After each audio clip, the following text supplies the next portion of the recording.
Okay, we'll make a start because there's quite a bit that we want to get into the meeting and get to our guest speakers. First of all, I'm Chris Frost. I'm chair of the NUJ's Ethics Council, so I'll be chairing this meeting. We will be recording what's going on, so if somebody has a problem with that, I think there's a way of cutting themselves out if they want to do that. And there'll be a transcript available for anybody who wants one to read later. Welcome, Mike. Mike Jempson, one of our speakers, has just joined. So we'll get into things. We're running these webinars because we want to look at the NUJ's Code of Conduct and take people through the kind of issues that come up in each of these. We've had a Code of Conduct since 1936, but it is pretty regularly updated. And today we're going to look particularly at the issues of protecting vulnerable people and groups. Our code, in common with most codes of ethics for journalists, doesn't specify specifically what a vulnerable person or group is. That's mainly because we can all be vulnerable at some points in their lives. I think there's nobody here who would be lucky enough not to have felt vulnerable at some stage about some sort of event, and often those are about misfortunes, not of our own making. We need to remember that journalists have an important duty upheld in our code to defend the principle of media freedom and the right to free expression and the right of people to be informed. And we do that, we hope, accurately, fairly, and as close to the truth as we can make. But what we're going to be talking about today, I hope at least, is the need for journalists to be sympathetic when dealing with people who are living through difficult times and treat them with the utmost care and consideration. Our code says this means doing nothing to intrude into somebody's private life, their grief or distress, unless justified by overriding considerations of the public interest, and that we should be aware of turning a contact with somebody into harassment. If they don't want to talk to us, we should be walking away. We're also obliged not to produce material likely to lead to hatred or discrimination on the grounds of age, sex, gender, race, and so on. And also with children, we should normally seek the permission of an appropriate adult when interviewing and photographing that child about their welfare. So if it's something to do with their livelihood, not livelihood, but their lives, we should be asking permission. If we just want to see what they think about the latest pop sensation, then that's probably fine. We've got 4 speakers here today, and what I'll be doing is introducing them one by one and allowing them up to 10 minutes to speak. Then when they've all gone through their pitch, we'll have time for some questions from all of the rest of you, or for comments. It would be useful to me if, as we go through, you put down that you'd like to speak in the chat column, but I'm also quite happy if, when we get to it, if you just stick your hand up and I'll be able to take people in the order in which their hands appear. We've got Nick McGowan-Lau with us, and I'll be asking him to speak first. He's the national organiser for the NUJ in Scotland, and he's going to update us on proposals being made or suggested at the Scottish Parliament to bring in automatic anonymity for child victims of homicide in Scotland. And clearly that would affect all of the UK media. And those of us who remember back to Dunblane in similar circumstances, this clearly would have a massive impact in the way that we would cover such events. Next is Mike Jempson. Mike's a former NUJ Ethics Council Vice Chair. He and I have worked together on the Ethics Council for a number of years. He's also the former director of the journalism charity MediaWise, helping people who have come up with problems with working with the media of exactly this sort. But he's also done a lot of training with the International Federation of Journalists and United Nations agencies, particularly looking at the issues of suicide, which is what I hope he's going to talk about today in particular, but also domestic abuse and refugees. So he's extremely experienced in these kind of areas. Next will be Fran Yeoman. She's head of journalism at Liverpool John Moores University, where I used to be head as well, so we share that. Her research interest is in court reporting and its impact on prisoners' families. That particularly includes children who often have quite a difficult time if their parent, father or mother or whatever, is in prison. She's a former assistant editor of the Eye and has previously worked for the Independent and the Times as a news editor and reporter. Next, and as our last speaker today, we're very pleased to welcome David Challen, who's a domestic abuse campaigner.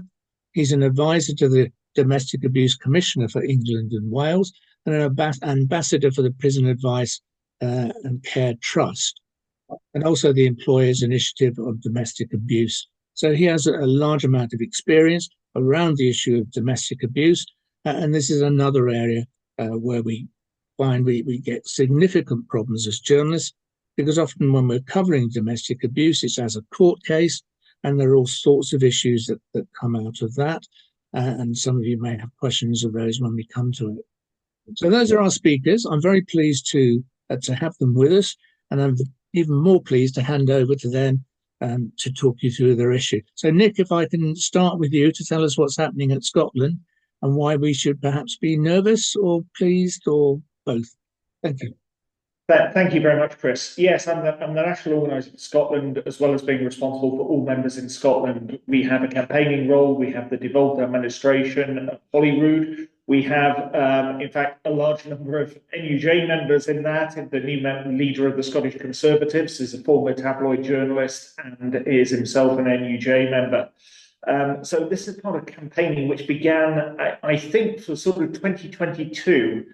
Now, here is the background. There is no legal right to anonymity for a child who is killed as victim of a crime. There are remarkably and luckily very few child murders in Scotland. We're talking about maybe 5 or 6 a year. And when I say murders, I mean homicides, and that has a Scottish meaning of it could be a death by manslaughter or so on.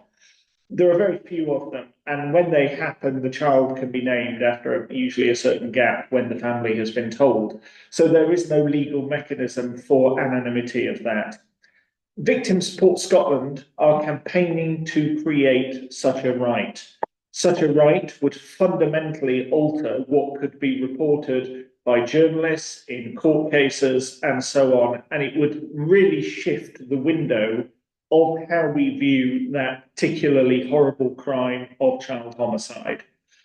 We are, on the basis of that, with the Code of Conduct and the public right to know, campaigning against that.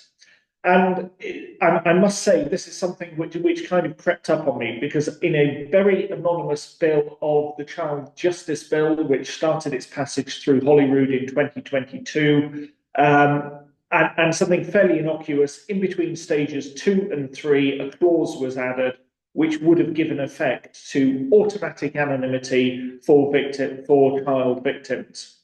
Now, I'm quite pleased that this was withdrawn at stage 3, because it became fairly obvious that this was going to be a complicated bit of legislation. And I was invited by the Scottish Government to sit in a round table and be one of 3 speakers talking about this in February. I said then, and it has become true, that the Victim Support Scotland campaign was very emotionally compelling, but legally dubious at the start, and it clearly did not have the buy-in of key actors such as Police Scotland. We're at the stage now where the campaign has been sort of resurrected, and the Scottish Government is undertaking a consultation on what the effect of this would be. And I've been called in for the NUJ has put forward a submission. We've talked to the Ethics Council about this. We've talked to our members in Scotland. So I need to explain why this would have a pretty chilling effect on reporting in Scotland. And there are 4 different models being put forward as a result of this. One of them is that there is instant anonymity, which, simply cannot be revoked. That would fundamentally change reporting. It would also, in Scotland's one of the most horrific crimes, which are the Dublin shootings in 1996, it would allow no effective reporting of that tragedy. You couldn't name the children. That famous photograph of the school photograph couldn't be done. The only person who, in theory, were this to be the law, could be named would be the teacher, and it would be ludicrous. It would drive a sort of create a huge gap between the regulated, responsible media obeying the law and social media, because there are all sorts of knock-on things that can't be identified. Is when they occur, there's usually a parent or a carer or a relative who is responsible for that. And that is important. It's about half of all cases, or maybe a little bit more. And that would go out of consciousness, because every reporting of a case would have to pretend that the child had not been murdered by a parent, and so on, creating huge practical problems for it. But there are, the Scottish Government are investigating 4 models, but all of them, apart from the status quo, have significant difficulties for us. If there's an automatic anonymity, but a right to waiver, how does that work? How does it work in the speed that it would have to work with the reporting of a child's crime? What happens when you have not just a nuclear family of 2 parents who are in agreement, but 2 parents who may be separated? They maybe got different ideas. Maybe a grandparent is fundamentally involved with that. Maybe there's a parent who's been absent for a long period. What is their say on whether the anonymity should be lifted? Our courts are not equipped to make those kind of complicated decisions on the timescale that would be required by reporting. And we have to say that a lot of these cases, the Alicia McPhail case, which was a horrific child murder on the Isle of Bute, where Alicia McPhail was taken from her bed and brutally murdered. But that did not begin as a murder. That began as a missing person. So missing persons can be reported. And the importance of that, of having the report, is that police use that to find suspects, to find witnesses, to have that proper reporting of this person went missing from this place, and we need witnesses for that. Now, the Alicia McPhail case is really important. It began as a missing person. The press helped the public provide information. One of the people who provided that information was the killer of Alicia McPhail, who lived with his mother, and she checked her doorbell camera and found that he had left the house in the middle of the night. And directly as a result of that, he was arrested in very short order. So we start to come across real practical problems with reporting. And I also spoke to an assistant chief constable about this, because if you can imagine a situation where someone at a school is murdered, and then one of their school friends posts on social media, "I am so sorry that my friend has died. This was a horrific murder, so. By the letter of the law as it is, they would become a criminal. And whenever we bring in a new law, we have to think, who are we criminalising? And the police is not set up to police school children paying respects to their friends. Now, the motivation behind this from Victim Support Scotland, and I've said that their campaign is very effective. It is a letter that went forward that had the names of 60 family members of children who had been killed within the past 4 or 5 years within Scotland. Was that the surviving siblings suffer distress or so on in discovering the reporting of the crime of those? Now, first of all, our code of conduct is quite clear on reporting. Court reporting is the most highly regulated part of any journalism that takes place. And we're not really aware of problems. And the difficulty is, how do you keep the general public informed of the progress of justice in these cases without siblings seeing? And that's a complicated issue that I think has got lots of aspects to it, and it ties into a wider debate about teenage and school age children discovering whatever on the internet. I understand that is a problem. I understand it's distressing for the family, but it's fundamentally right that we have the right to oppose it. Now, where we are, Chris is absolutely right. Were this to happen, it's the one thing about Scottish media, it doesn't stop at the border. It simply doesn't. And so whatever reporting restrictions Holyrood wanted to introduce, it would then need to go to Westminster and say, we need your permission for this. Quite simply because it would be a ridiculous situation if the BBC News at 6 broadcast from London were able to broadcast details of something, but their equivalent, the Scottish BBC equivalent at 18:30, reporting Scotland, was not able to report on the same thing. And even in the borders, ITV Border covers, both sort of Carlisle and Jedburgh, that broadcasting signals simply don't follow a direct line. So were this to happen, it would have to go to Westminster, which is why I feel it's probably unlikely to succeed. What is worrying, though, is the chilling effect that it may have if there are other guidelines brought in. What I'm particularly proud of, just to wrap up, is the fact that we have got the NUJ's Code of Conduct front and centre in this consultation, and in the consultation papers which go out to all parties. It makes it absolutely clear what the NUJ's Code of Conduct is. Just another example of how important the union has been in setting ethical standards in this industry. And you look at the IPSO code and you look at the Impress code and you find the DNA of what the NUJ started in 1930, whatever it was, still holding fast today and still being adopted by the industry. So that's where we are. This public consultation goes in. I'm called in for a meeting with the Cabinet Secretary for Justice, probably in November now, where I'll be discussing this with her. And I think the next stage, it'll probably go to a committee and I'll be called in to give evidence at Holyrood. For the time being, I think we have to be very aware of these threats and reporting standards. But I can say, having spoken to the BBC, having spoken to STV, having spoken to the Daily Record, having spoken to News Brand Scotland, there's a strong alliance in Scotland that is opposing these changes, because however well-meaning they will be damaging to reporting in Scotland. Thank you very much, Chris. Thanks, Nick. It's extremely interesting and extremely important that we get it right. Next is Mike Jempson.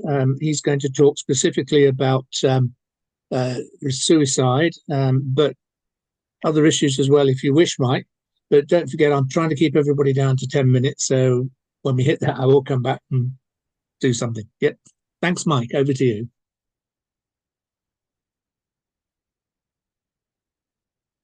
You're on mute, Mike.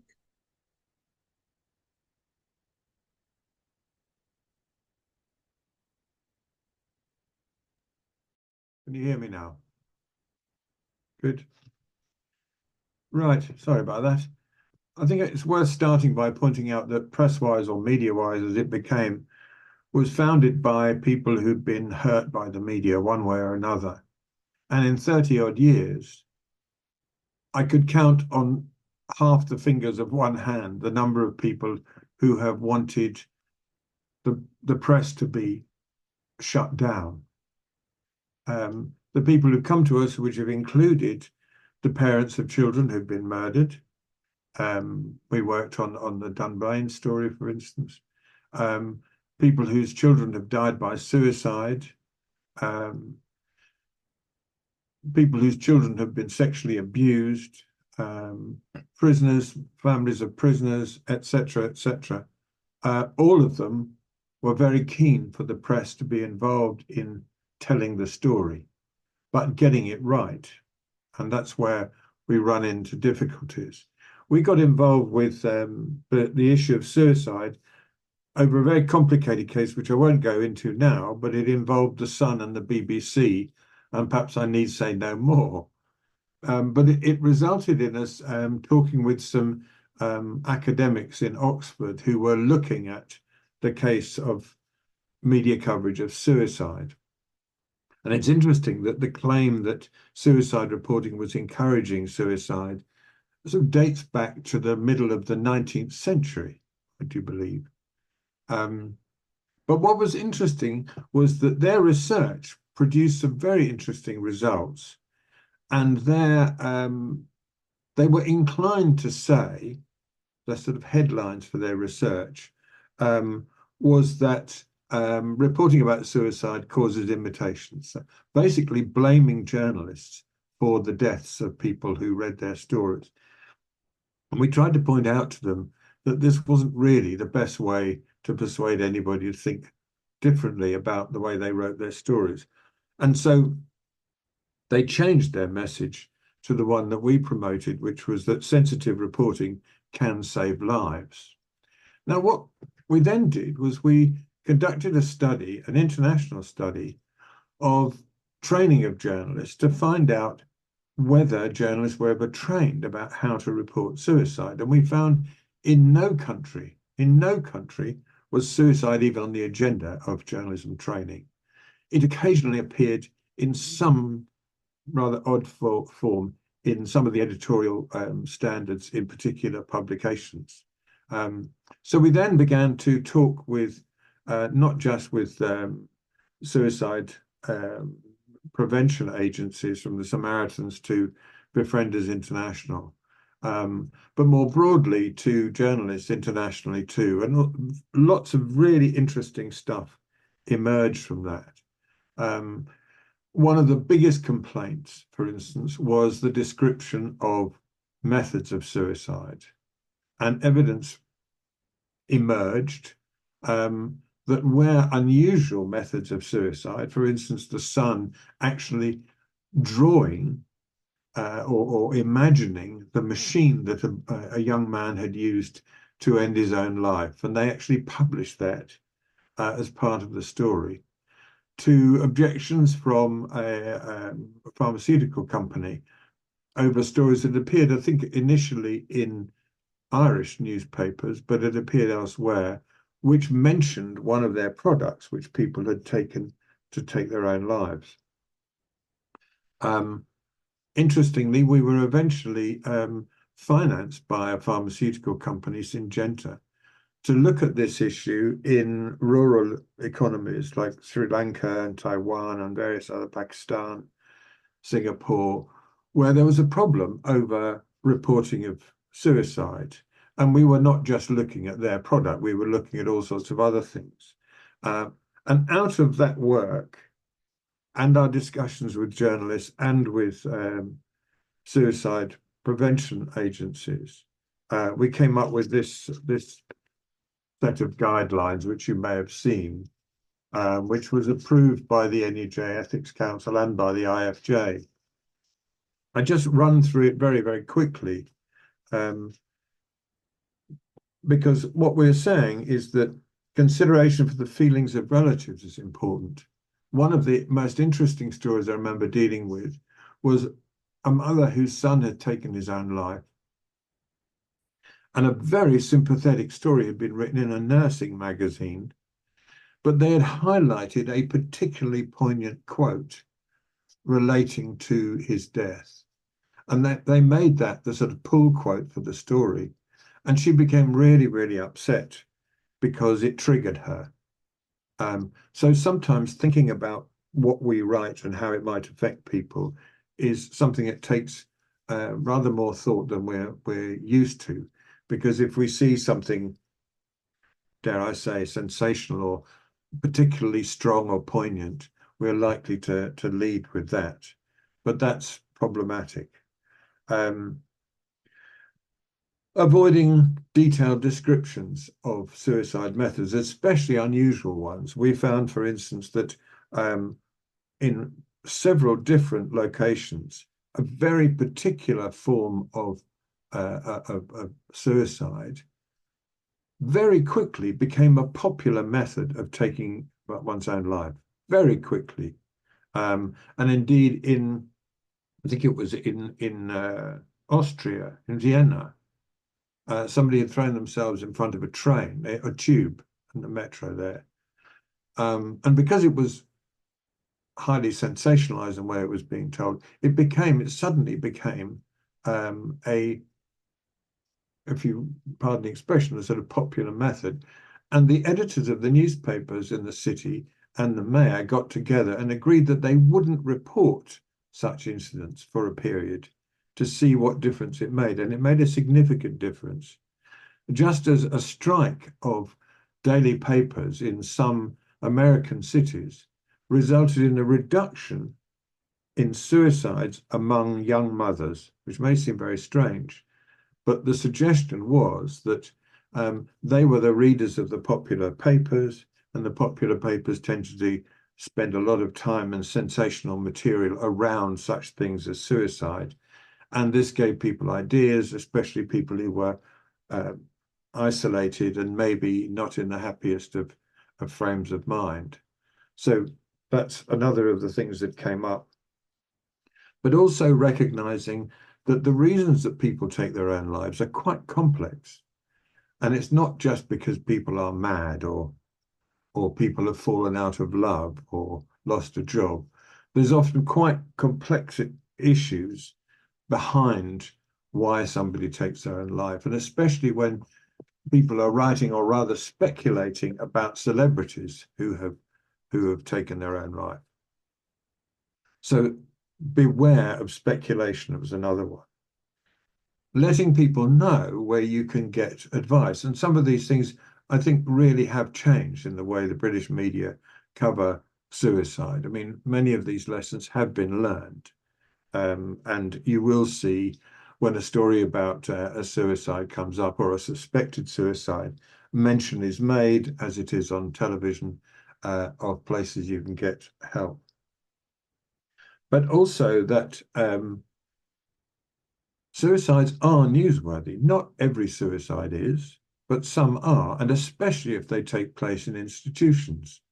So in prisons or in hospitals, for instance, or in schools, it's really important for us to pick up on those stories and to look into them and try and see what needs to be done. And you've probably seen the controversy about suicides amongst students as an example of that.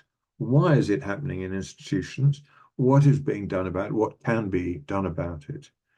One of my big things, and it has become a personal thing, which I know the Samaritans weren't very keen on for some reason, is to stop talking about committing suicide, because the term committing suicide infers either a crime or a sin. And we're not talking about crimes or sins. So taking their own life or killing themselves, which sounds very harsh, but is actually much more accurate, is far better than these sort of heavily morally laden terms. So this code is still available. It was produced in 2003, I think, and was recognized as one of the best, simplest, very easy to digest codes internationally.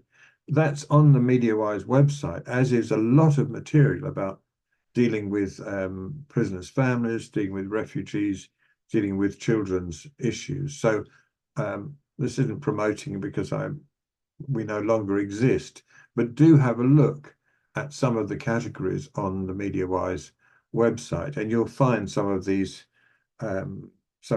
codes. So that's a very short, simple introduction to what is actually quite a complicated issue. One last thing I'll say is that journalists are quite vulnerable to suicide. And very often we're not aware that some of our colleagues in the newsroom, perhaps we're less often in the newsroom these days, are going through torrid times. And so looking after each other, especially those of us who have to deal with quite tough, difficult situations like war reporting, for instance, or reporting on murder or child abuse, need to be looked after. So watching out for each other is important. And we did a piece of research for the Department of Health. And one of the things we're looking at is what the use of regulations are. Are there any use at all? And we discovered two really interesting things, partly through interviewing journalists at the ADM, Annual Delegate Conference. We discovered that the only people who really take note of guidelines on anything is either A, if it's been raised while they've been trained. And most of these things are not on the agenda. I think I was the first person to make suicide a subject in journalism training. And secondly, the other people who take note are people who've been directly affected. So they've actually had a suicide in their family or had suicidal thoughts themselves. So it's interesting that we do need to find new ways of getting through to people about some of these issues, because otherwise they're just stories that come up. You don't realise that it's quite so problematic. Thanks a lot, Mike. That's very useful. And okay, I want to move on now to Fran Yeoman. As I said before, she's head of journalism at Liverpool John Moores University, where I was head of journalism there once. She's particularly going to talk about court reporting and its impact on prisoners' families. So over to you, Fran. Thanks, Chris. You're a tough act to follow here at John Moores, but we soldier on without you. And I can reassure Mike that our students at least are given training in how to report responsibly on suicide. So in at least one course, and I'm sure in other programs they are now as well. But really interesting talks that preceded mine, and lots of parallels in terms of, I think, those issues around the sort of emotionally compelling perspectives of innocent people in difficult situations and balancing that against open justice and press freedom and so on. And I would also say to Mike's point that not many people want to sort of close down reporting. I think our experience in this project is that some prisoners' families would absolutely like to do that.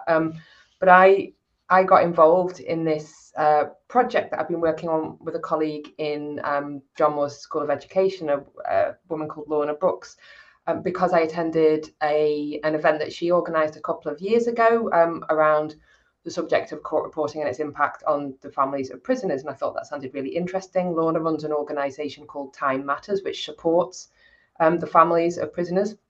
I found myself the only person with a media background in a room full of families, probation officers, and all kinds of other people who work in the justice system. And I can tell you that was, one of the fruitier couple of hours that I've spent in my working life, trying a huge amount of hostility, a huge amount of anger about the way that reporting is done. And I would say, and this is no criticism of the families or the young people who spoke very eloquently about their experiences, very little understanding of the purpose, the function, the constraints, the rules, the ethics of court reporting from either the young people or from the other adults in the room. And that got me interested in trying to work with Lorna and to explore these issues a little bit more and to see whether anything constructive could be done to work with these young people. So what we've done is conducted focus groups with young people who have a parent in prison and with the non-offending co-parents. We've interviewed specialist court reporters, representative of the NUJ and of press regulator IPSO, and we've conducted a content analysis to look at whether some of the things that the young people perceive as being trends within the reporting of their own parents' experiences and their experiences are actually sort of borne out in terms of the way that the reporting is done. And I think what this project has, which is a work in progress, I should stress, has really reinforced to me is that the fundamental tension between the needs of an innocent and vulnerable group within society and the principles of open justice and the need for that wider society to understand what's going on in the justice system. And so I suppose I have a plea to the many experts that are on this call, really in terms of where this goes next or what practical steps that we might be able to suggest or to do next in terms of how we square that circle a little bit. And I should say that this is not a fringe group of people or a small group of people. The current estimate is that there's 192,000 children in England and Wales with a parent in prison. So this is a lot of people that we're talking about here. And I wouldn't suggest for a second that the focus groups we've conducted are necessarily representative of the views of all of those young people by any means, but they are, I think, an interesting illustration. Our preliminary findings suggest that awareness raising on both sides might be beneficial. In terms, but we're grappling to identify the concrete workable changes, if indeed there are any, that might help. So very, very quickly then, I'm conscious of time and I will try to stick within it, but to talk you through what the young people and non-offending adults say very briefly, it will probably come as no surprise to know that they say that the media coverage of their parents' court cases and imprisonment adversely affects their lives. It leads to community backlash, bullying at school, non-offending family members socially isolating. They talk about coverage that remains online, impeding their ability to get jobs further down the track. And there's a fundamental lack of trust and a sense of persecution, I think, so there is a sense that this is deliberate, actually, with a good chunk of those that we spoke to, that, one quote, I think they're just out to ruin you and the family because that sells newspapers. Particular issues that they identified was the mention of somebody being a parent when that's not relevant to the crime. They feel that that then includes them in the story. You know, mother of 5, dad of 2. They feel that that then brings them into the story. And in particular, the publication of addresses. And there is zero sense, and this is not a criticism of the family, because how would they know if people don't explain it to them, of the reasons why we publish addresses, of principles of open justice, or the reasons why court reporting is important.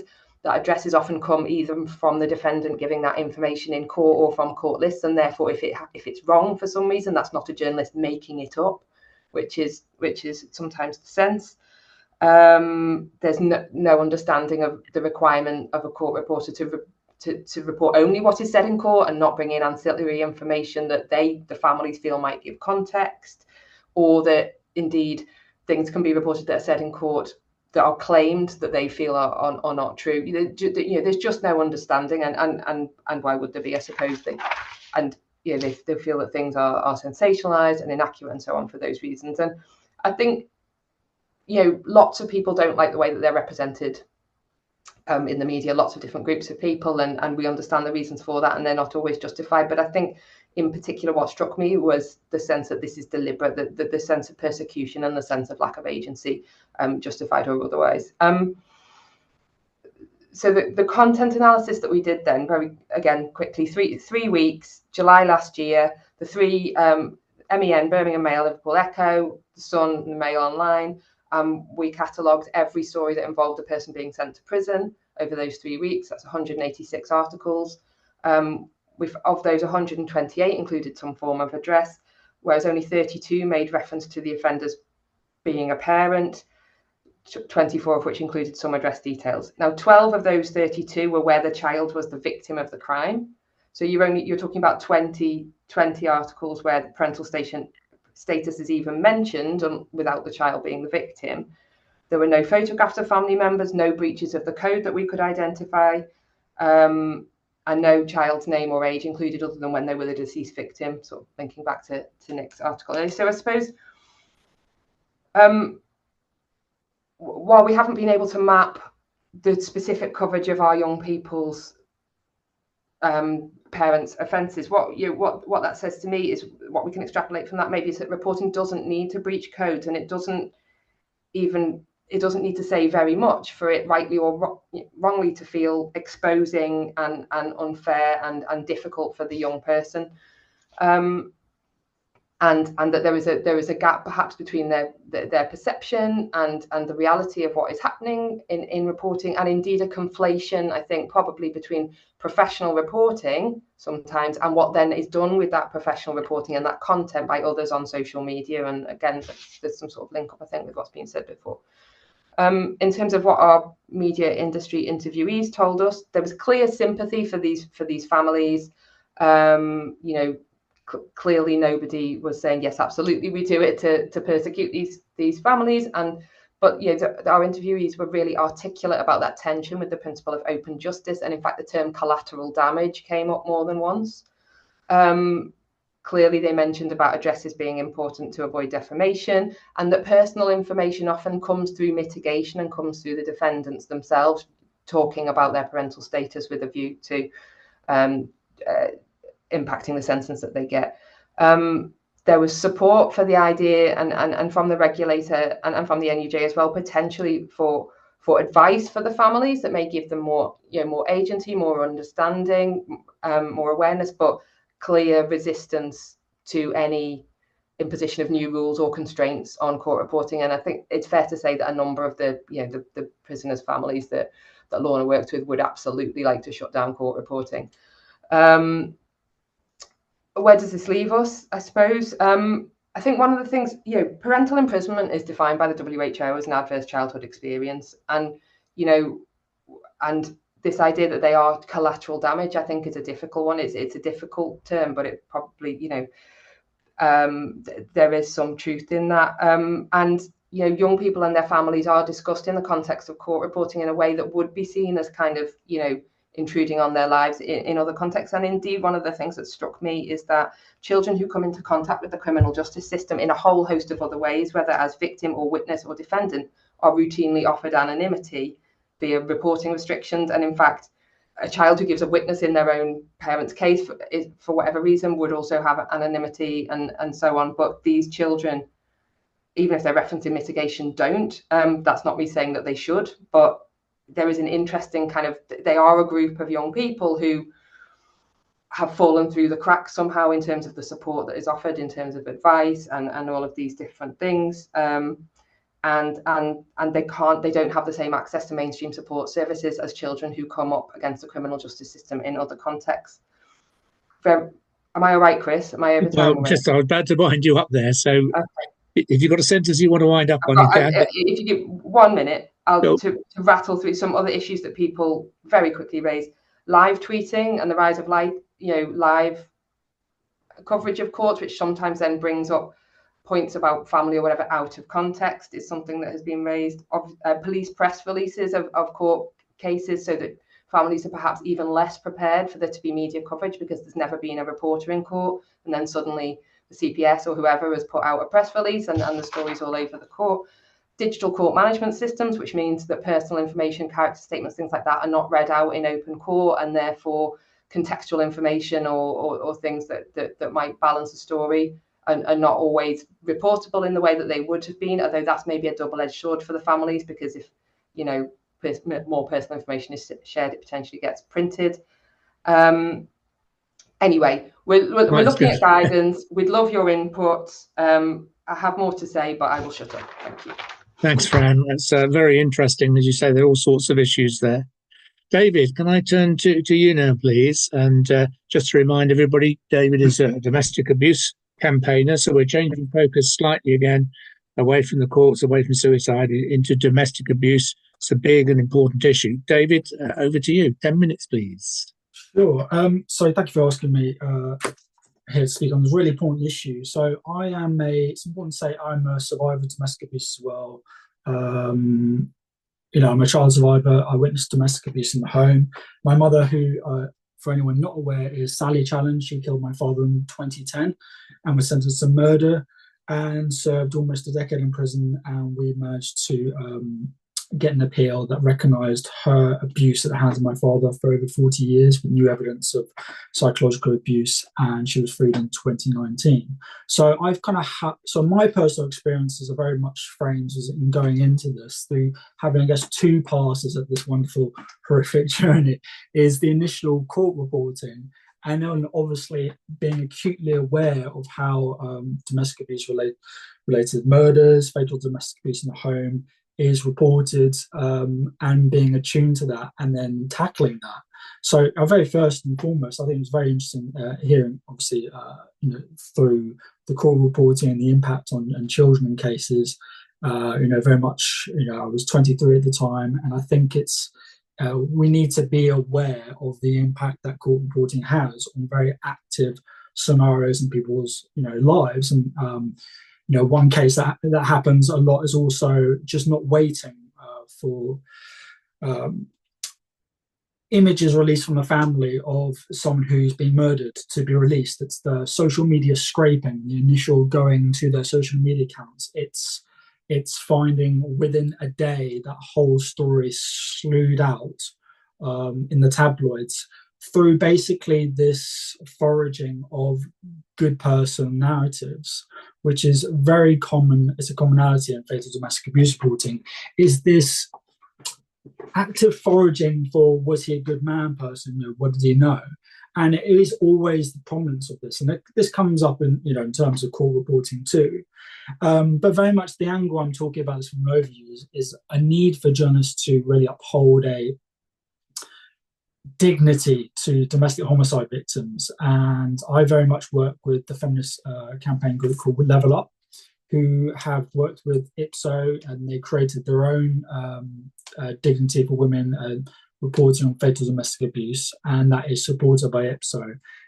We've worked together with families who are bereaved of fatal domestic abuse and discussed the impact of that and what we can do better to tackle it, because very much these families are passing through horrific journeys and do not have the emotional well of which to reach into, to challenge editors or sub-editors or journalists on the copy or the headlines or the images or anything about the piece that goes out.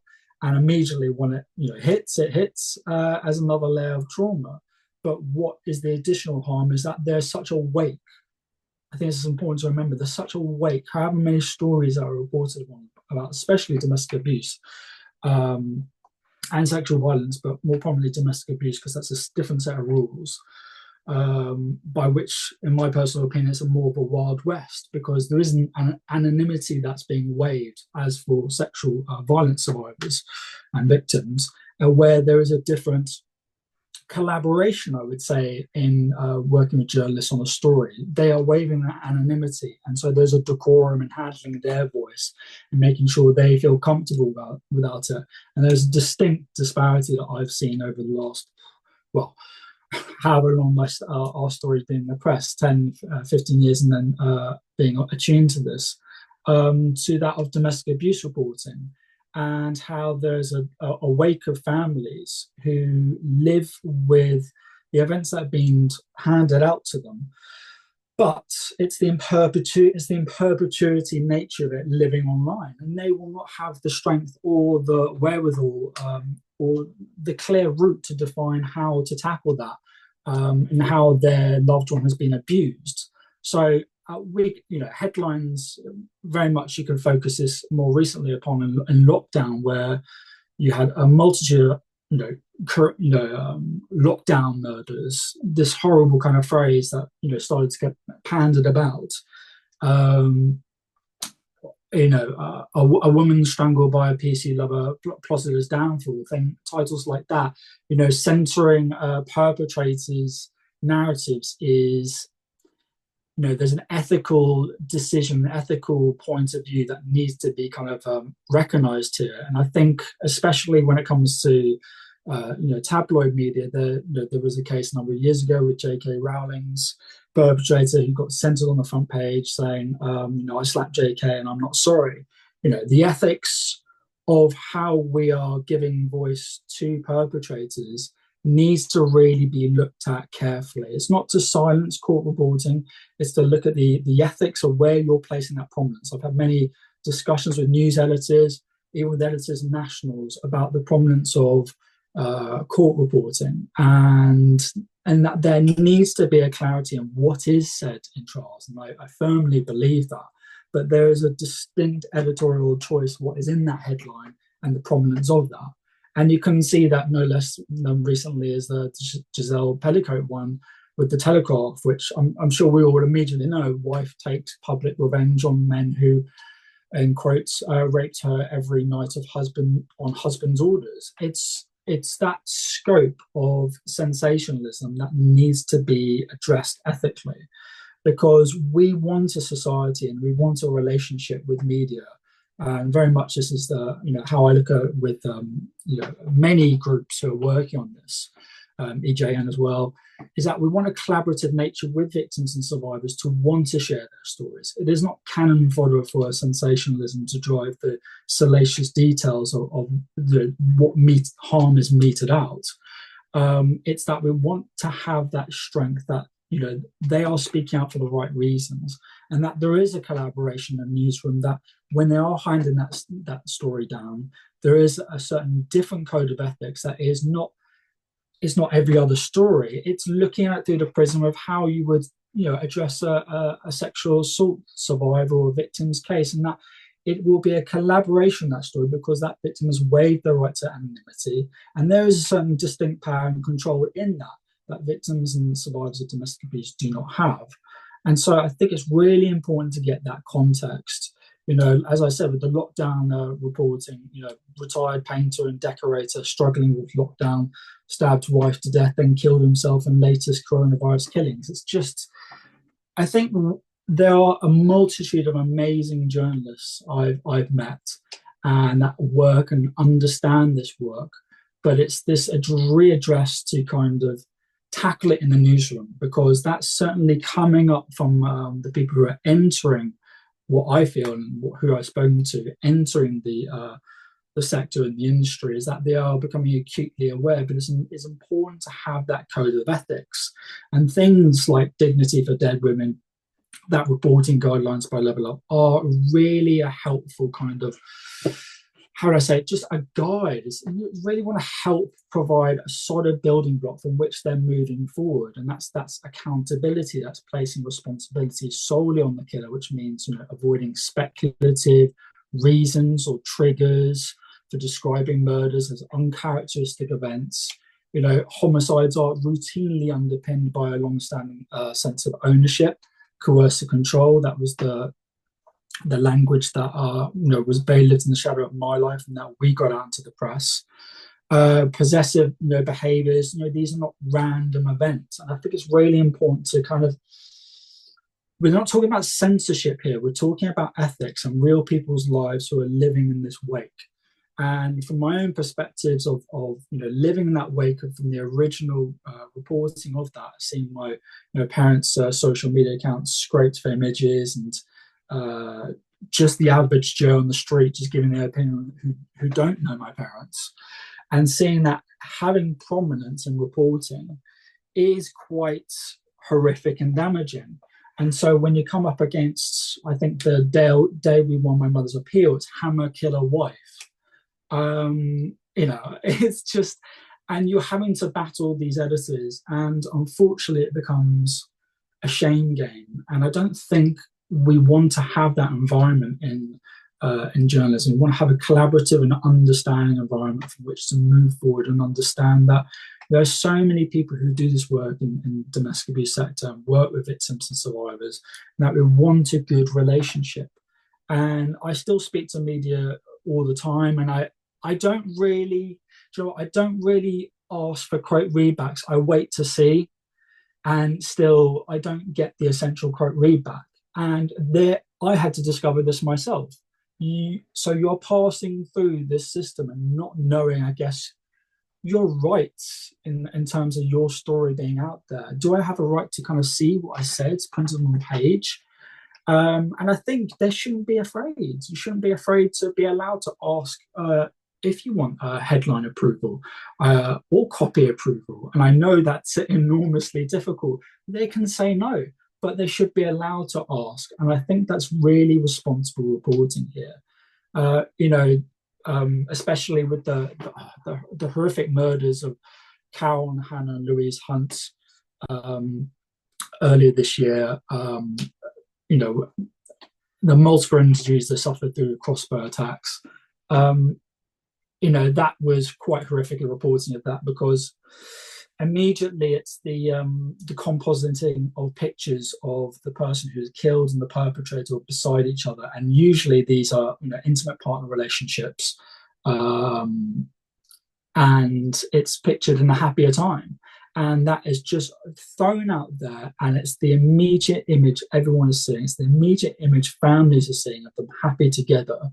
And that caused enormous outrage that I think, me and Level Up started a fundraiser to change how the media reports on domestic abuse murders. It's important to say that work with Level Up is to fund training in newsrooms, is to have that collaborative nature with journalists to help understand how best to go about it. So not to, add on to that pile of trauma going on in someone's life, and that they have a right to know how the story will be explained.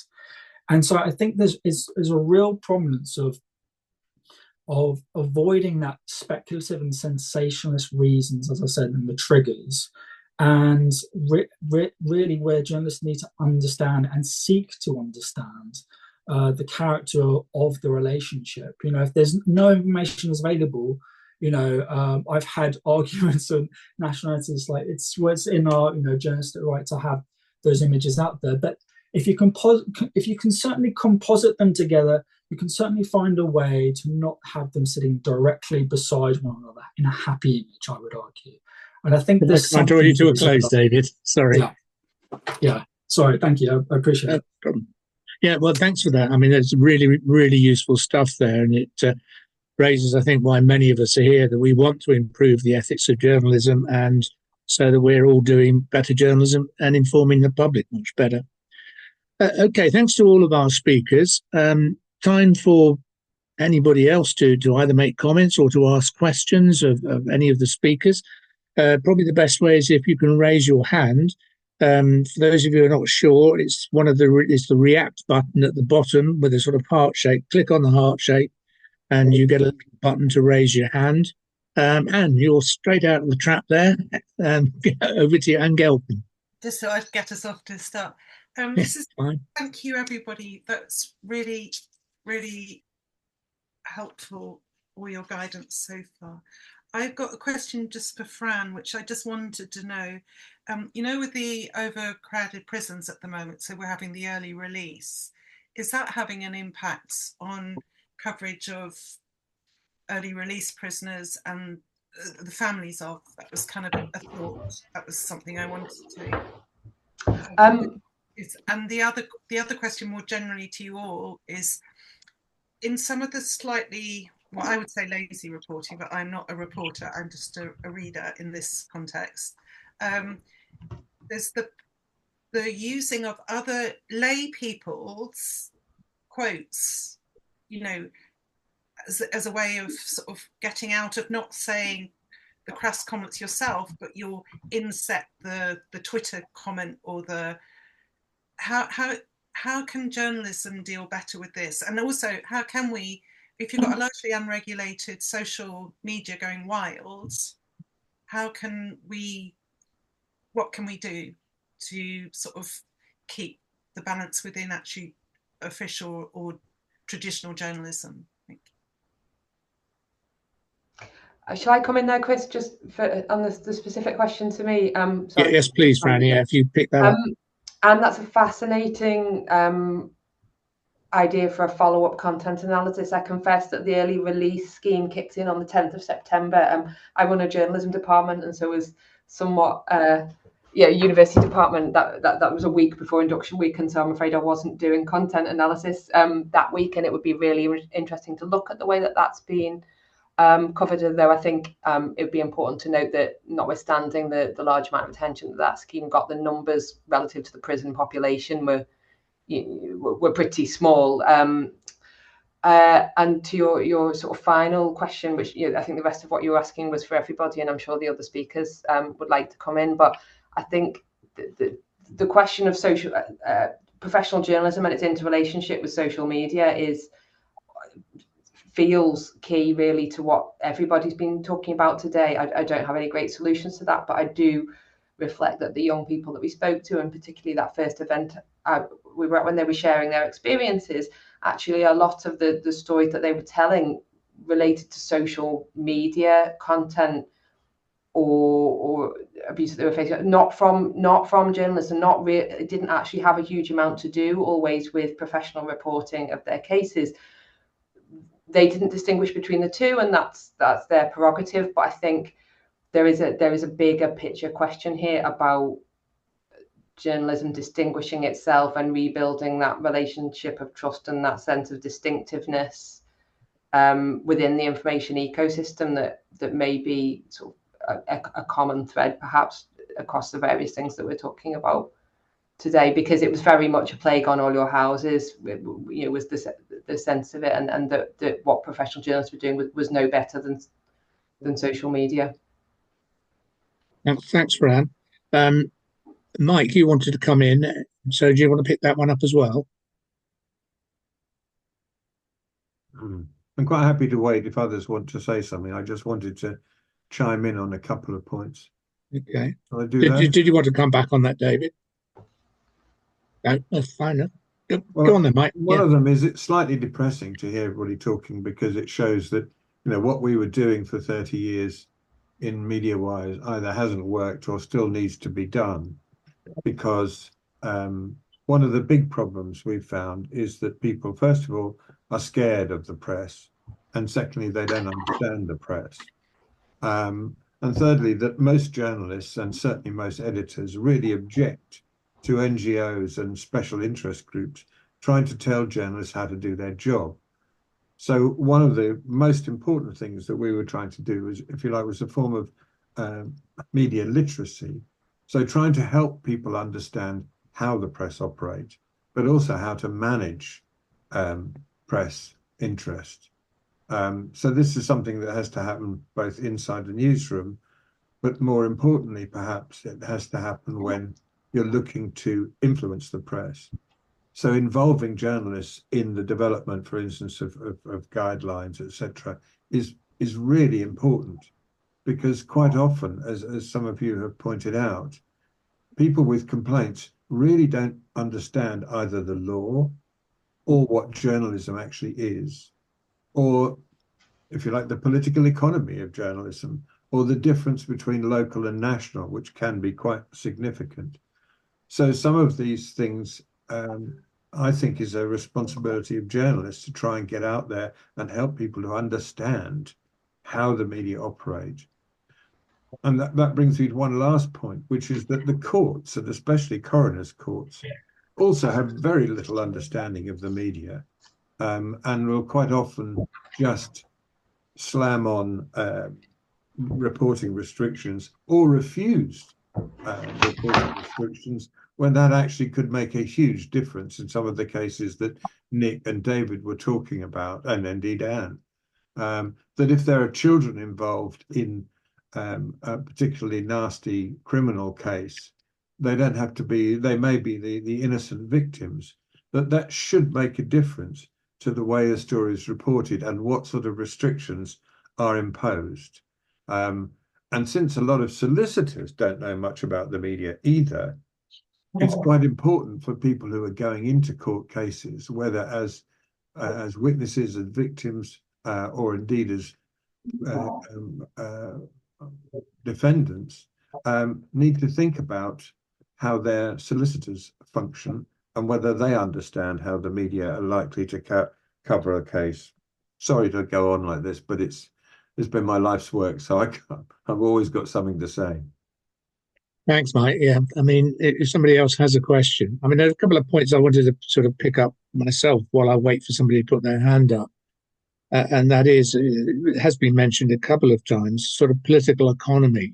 The fact that newspapers in particular are for sale, and therefore there is a massive commercial imperative behind newspapers. And we do well to remember that. And I think one of the problems that we have about ethics and regulation is that regulators like IPSO get caught up in that, in that the newspapers that fund them have particular issues about how that might work. A couple more speakers coming in. NUJ PRC branch, which I think is Jonathan, but I can't actually. Oh, sorry about that. Still having some problems with my camera from change direction. Let me I'll just say, yeah, thank you. I'm sorry I missed some of your discussion. Thank you for your talk, and thank you for everything that you said. Are you talking to me, Chris? Sorry, Jonathan, your sound's really bad. So I'll take Natasha whilst you see what that is. It sounds as though you're underwater. I'm not quite sure why. Natasha. Thank you to all the speakers. It's been a really fascinating conversation, and it really does point to the complexities of trying to report sensitively and accurately, and especially when there are all sorts of editorial pressures on journalists as well. I think, David, we've probably crossed paths before. I'm also a survivor. I've spoken to the media quite a lot in the past, not so much more recently. But I tended to find that when my story was reported on well, and I felt I'd been given agency and dignity, it was when journalists had the time to report on it. And usually, it was a particular date or that the editor had decided they were going to work on this issue. So there was some planning involved, and we were able to have a chat and then come back and do the interview. And then it was done much more sensitively, and I felt safe in terms of sharing my story. And I think quite often, especially when it's a breaking news story, that's when we see the really unethical stuff coming in, because there's that huge pressure to put the story together, use whatever you can grab hold of to make that story happen. And that's where as a union, yes, of course, it's about using everything that we can to teach journalists how to report well. And Mike, I don't think any of your work has failed to achieve its aim or its goal. I think it's the fact that we just have to keep on doing it all the time. And you have had an impact with the years worth of work that you've put in. But I think also as a union, it's about trying to protect our members from those editorial lines that are putting them under undue pressure to report in a way that does nobody justice at all, including journalists and those who are the victims or survivors of those kind of crimes and traumas. So thank you, everyone. I just wanted to make that point. Thanks, Natasha. Jonathan, I can't see him at all now. I think he may have gone. Anybody else want to come in?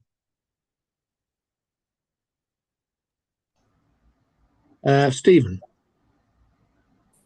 Hi, folks. Thanks very much for that. That was very informative. I think it's been touched on just previously there, but one of the big issues is it comes down to budgeting and resources. And the first thing that newspapers do is make cuts. And sadly, sensitive trauma reporting takes time, it takes experience, it takes money. And nowadays, I can only talk about Scotland, there is no emphasis on that at all. There is more, I won't name names, but certain companies, it's just about the clickbait. It's not about in-depth, trauma-informed reporting, sadly. So there's much work to be done, sadly.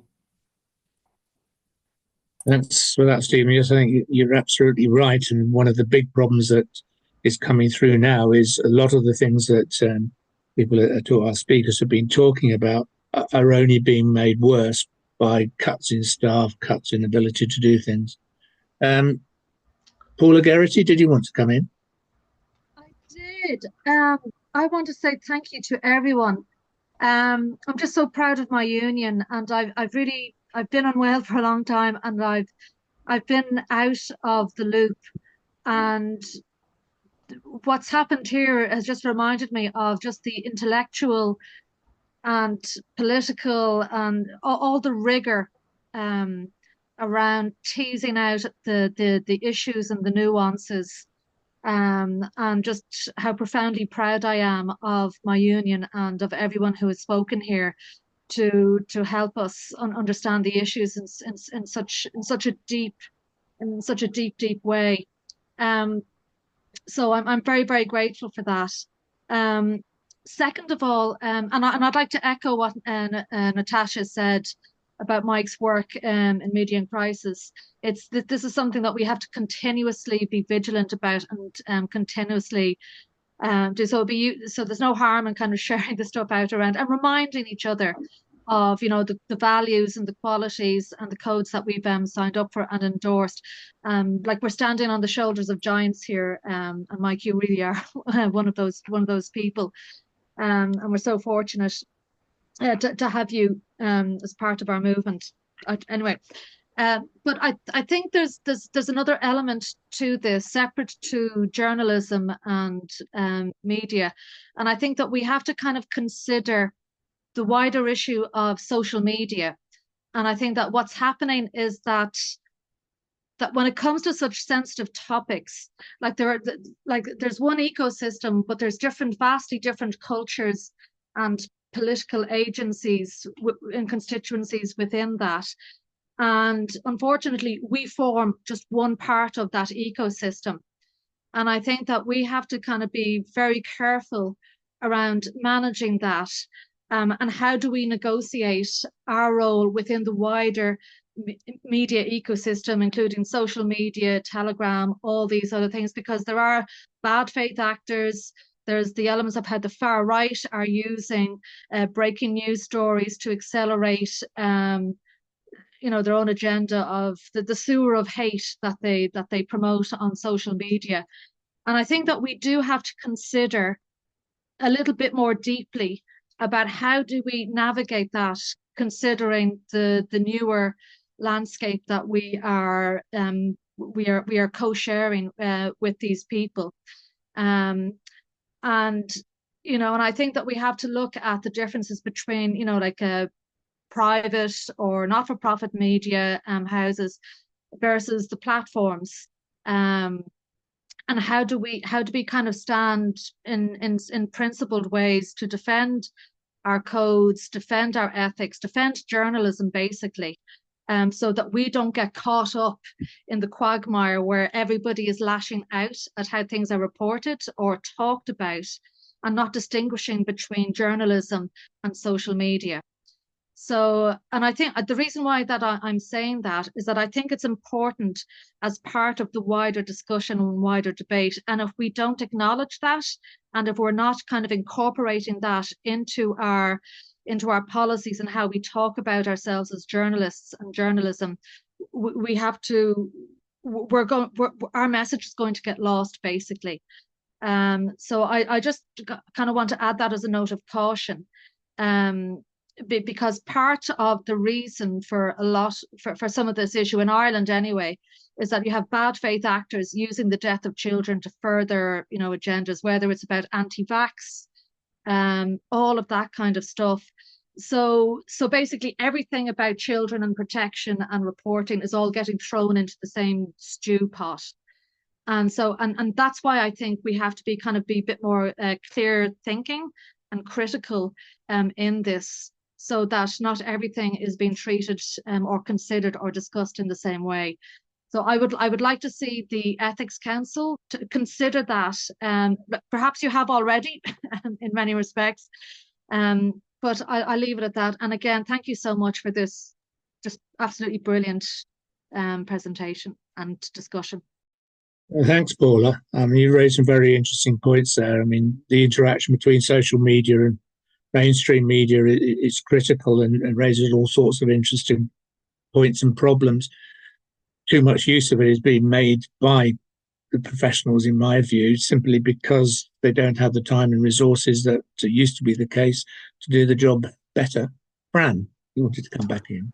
Thanks, Chris. Yeah, I just wanted to reflect, I think, on something that Paula was saying, but also Mike earlier, about the role of sort of media or news literacy in this, and the role, desired or actual, of the news media industry in helping citizens and consumers, whatever you want to call them, navigate the information ecosystem now.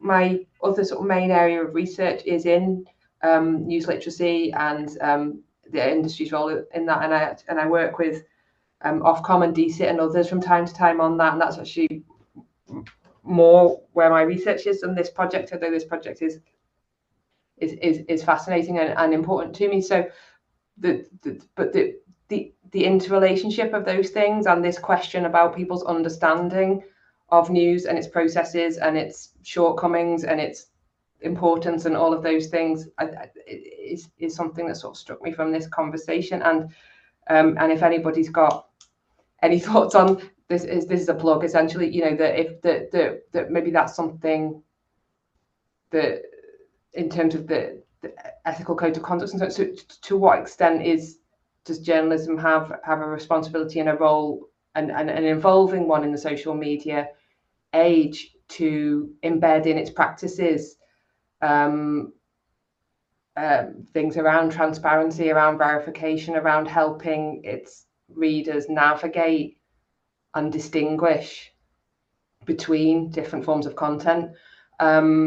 It is an interesting, but I realise tangential perhaps to this particular session topic.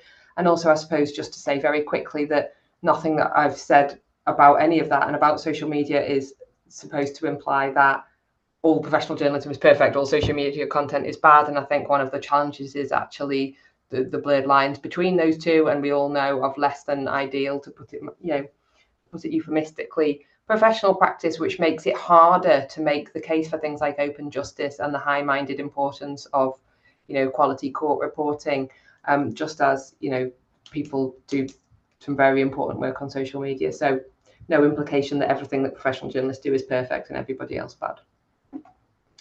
Thanks, Fran. That's very, very useful. Anybody else want to come in? I'll sort of start winding up in a moment, but yeah, Sally Ann.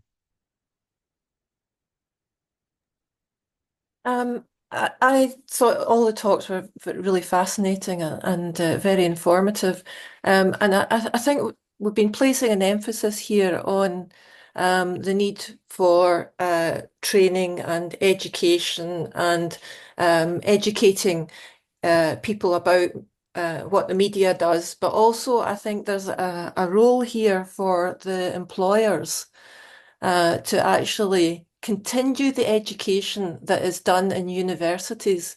I mean, as a former academic, we tried our best to cover everything that young people need to know about as they go into their first jobs in journalism. But we can only do so much, and therefore I think that has to be continued into the workplace, where there are seminars or discussions or debates or whatever form it takes on the issues in hand, and to continue those ethical discussions.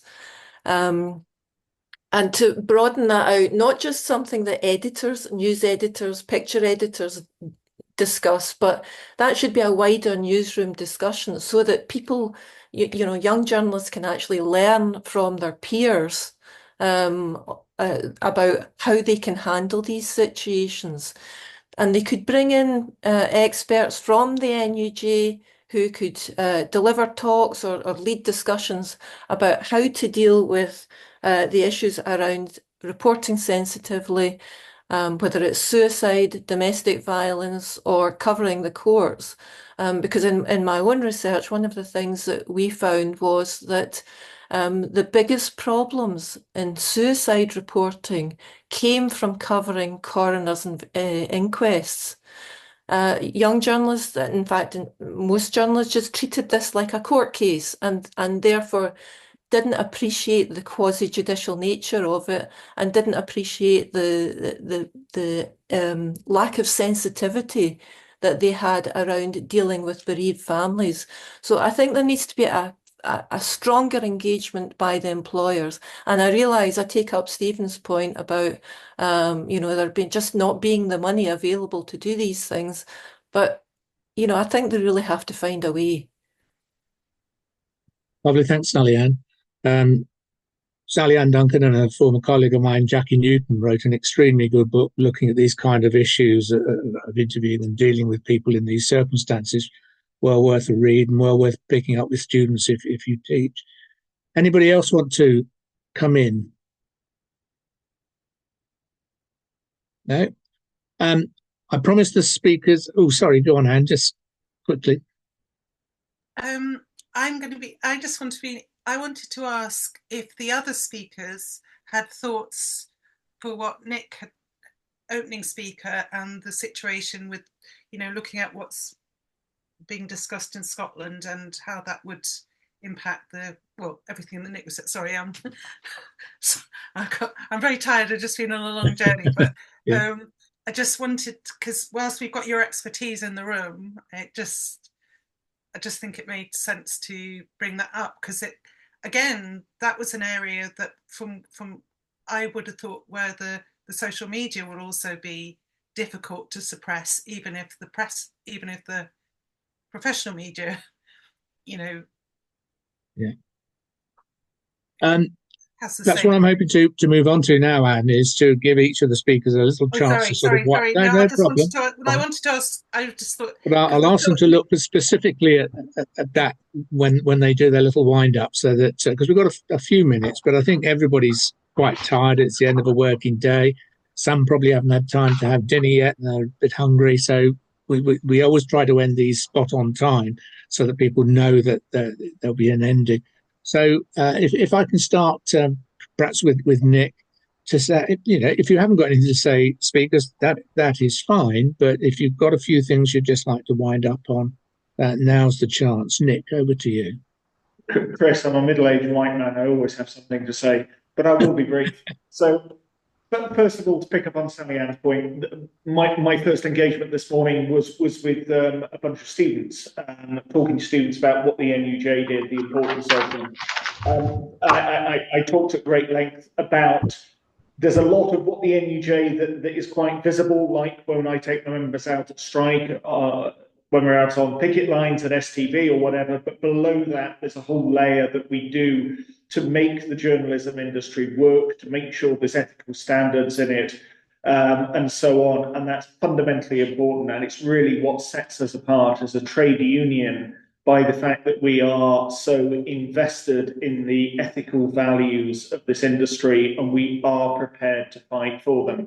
So, as I say, I'll be at Holyrood over the right to report on this. I've been there before with defamation. I've been there with freedom of information. And, you know, these are ongoing battles that we have of making the media landscape, not just in Scotland, but in all the devolved nations and at Westminster, to be a better place where our journalists can work and where our readers and viewers can actually get the news that they deserve.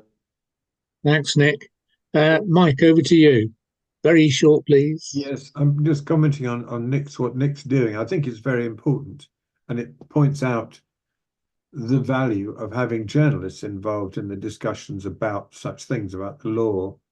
And engaging the NUJ group at Westminster would probably be very helpful in putting the kibosh on this proposal. Although I must say, I think lots of new changes could be made about the way that reporting of court cases, how it's gone about. But that's a whole other issue. And I'm just supporting the idea that much more media literacy is valuable. My own attempts to get editors to talk to with their staff about ethical issues shows just how pointless that exercise can be, sadly. But newsroom debates, which used to happen when I was a young journalist, don't seem to occur these days, which is more's the pity. And just saying to David that, you know, the group that he's working with, Level Up, perhaps he can give the website in the chat. But it is really important to get journalists involved in that, so that people are talking from a position of power. Thanks, Mike. Fran, over to you. Thanks, Chris. I'll finish as I started, which is by just reiterating my plea that if people have ideas for constructive suggestions that could be made to improve court reporting in a way to reduce the impact on vulnerable families, then we would love to hear them, because I have no interest in producing a set of guidelines that either tries to curtail court reporting or gets put in the bin with all of the others. Specifically around the question of, is there any alternative to the publication of an address that addresses the issue of defamation? I've yet to come up with one, but it's a knotty problem, and that is the single biggest issue for the young people that we spoke to. And then to that point about news and media literacy, and whether this is about understanding, trust and transparency. And again, Anne, you asked about our perspectives on Nick's talk on the developments in Scotland, and it seems to me that perhaps as with court reporting, it's about confidently articulating a positive case for why we publish this information and why we do this stuff, and that this isn't just to tell a story or to as an anecdote, what the important sort of civic function of this information is, and the positive good that can come from it being reported. And that's not to say that everybody who's on the receiving end is then necessarily going to go, oh great, sure, fine, in which case tell my story. And that point about collateral damage or people who are caught in the crossfires, I think stands. But I think sort of self-confidence and articulating the importance of why this information needs to be in the public domain, but in a way that gives people as much a sense of agency about how they can complain when things do go wrong or rules are breached, or indeed to help shape and have a voice in shaping those rules, I think would be where I would come down. Lovely, thanks, Fran. David, over to you. I think I'll bring some positives in here. I've got some great relationships with national charities like Women's Aid, who always kind of supporting mine and other people's work. And, there is great work and collaboration happening with national news outlets. And there's one tabloid we work with who, the national editor is very conversational about these issues. And I think that's amazing to have that relationship. And I think it has, as we talked about in practice, it doesn't kind of filter through to different departments when breaking news happens. But it's always about challenging and having those conversations. Mistakes, even that tabloid made mistakes that, they couldn't stop when breaking news happened. But it's always about looking at it. As long as they have that empathy and understanding, there's someone in that cog, in that, in that newsroom that gets it. It's creating that culture and taking that culture up with them more often than not to the people who are joining the industry, and the people who get it within it, the newsrooms, and help challenging that, because I think domestic abuse is way up the news agenda more than it ever has been. Certainly we've all seen that since COVID. It's kind of stuck up there. And so I think we'll definitely see a development in understanding and having conversations about these issues. And I think the more that we centre survivors and families and experts who help support them, the more that we can understand the ethics of this reporting, because the currency is always, especially in domestic abuse, is victims and survivor stories. It is the currency by which all learned expertise is gathered, all sharing of try get coercive control into a soundbite. I've tried, it's impossible. You need victim stories and survivor stories, and when you have people who have that time and that resources. There's a great journalist, Anna Moore at The Guardian, who I always kind of recommend to people. She did a long read in our piece.